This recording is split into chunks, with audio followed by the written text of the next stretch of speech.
북한의 오늘 미사일 발사와 관련해 미국 트럼프 행정부는 북한의 발사체를 미사일로 규정하며 상황을 계속 주시하겠다는 입장을 밝혔습니다. 국제부 연결해서 알아보죠. 이동우 기자. 예, 국제부입니다. 네, 미국 정부에서는 어떤 반응이 나왔습니까? 예, 미국 행정부 고위 당국자는 북한의 미사일 발사 보도들을 인지하고 있다고 언론에 밝혔습니다. 북한이 오늘 발사한 것을 미사일로 규정한 것입니다. 이 당국자는 이어 상황을 계속 주시할 것이라고 덧붙였습니다.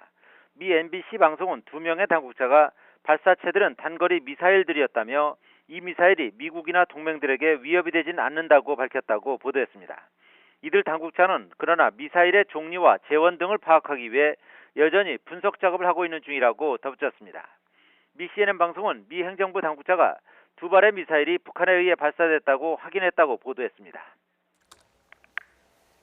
네, 일본 반응은 어떻습니까?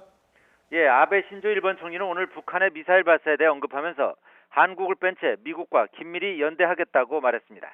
아베 총리는 이날 총리관저에서 기자들을 만나 북한의 미사일 발사와 관련해 일본의 안전보장에 영향을 주는 사태는 아닌 것으로 확신한다고 밝혔습니다. 아베 총리가 이날 연대 대상으로 한국을 언급하지 않은 것은 북한 문제와 관련해 한국을 배제하려는 의도를 노골적으로 드러낸 것이라는 해석이 나오고 있습니다.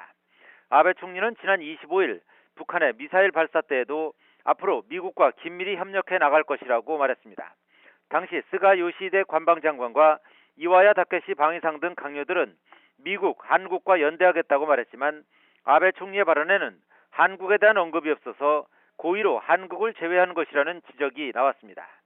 스가 장관은 오늘 오전 정례 기자회견에서도 이번 건에 대해서는 미국 및 한국과도 긴밀히 연대해 왔다면서 계속해서 정보 수집 분석에 전력을 다하겠다고 말했습니다.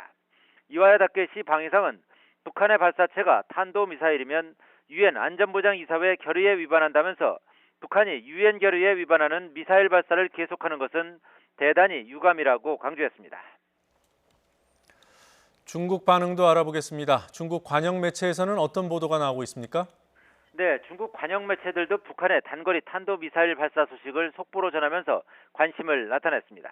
신화통신은 북한이 오늘 오전 미확인 발사체를 쐈다고 속보로 전한 데 이어 한국 합참의 추가 발표를 인용해 북한이 원산 부근에서 단거리 탄도미사일 2발을 발사했다고 수정 보도했습니다. 관영 CCTV도 6일 전 단거리 탄도미사일 2발을 쏜 북한이 오늘 다시 2발의 미사일을 동해상으로 발사해 한국 측이 상황을 주시하면서 경계하고 있다고 전했습니다. 북한의 미사일 추가 발사에 대해 중국 정부는 아직 공식 반응을 보이지 않고 있는 가운데 오늘 오후 4시로 예정된 외교부 정례 브리핑에서 관련 입장을 내놓을 것으로 예상됩니다. 지금까지 국제부에서 전해드렸습니다.